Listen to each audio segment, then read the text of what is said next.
Leencichi du'a.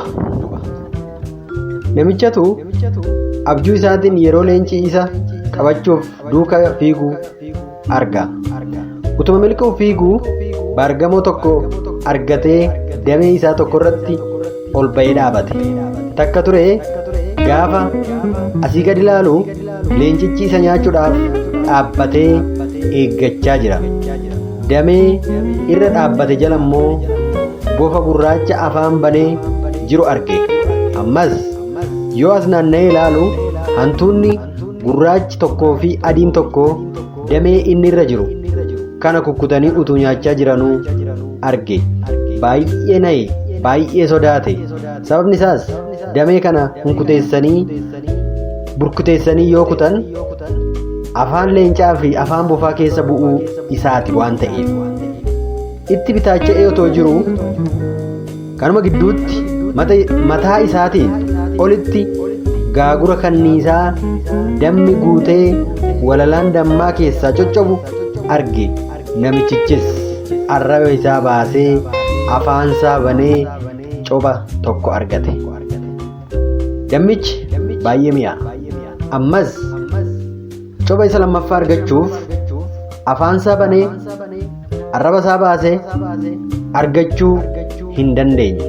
Baay'ee aaretu damma mi'aa kana argachuuf yeroo baay'ee utuma yaalii godhuu damee jalaa nyaatamaa jiru sana dagate. Kana gidduutti hirriba isaarraa dammaqee ka'e.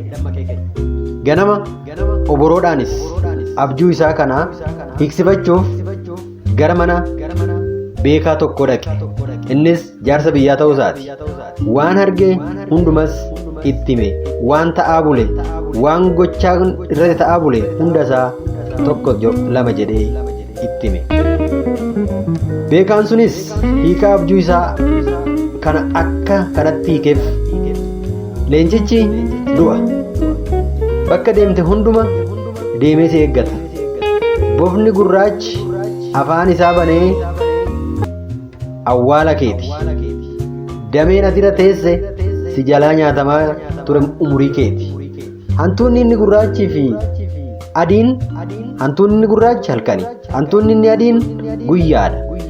Isaan kun immoo umurii kee nyaachaa jiru. Halkanii fi guyyaan ammuma dabalaa deeman umuriin kee gabaabbachaa gara du'aa si geessa. Duuti si eeggachaa jirutti ofii gara awwaala banamee si eegaa jirutti dhiyaachaa jirta jechuudha. Gubbaa irraa dammi coccobe leenca si nyaachuuf jedhuu fi bofa si liqimsuuf jedhu isa si dagachiise sun immoo biyya lafaati.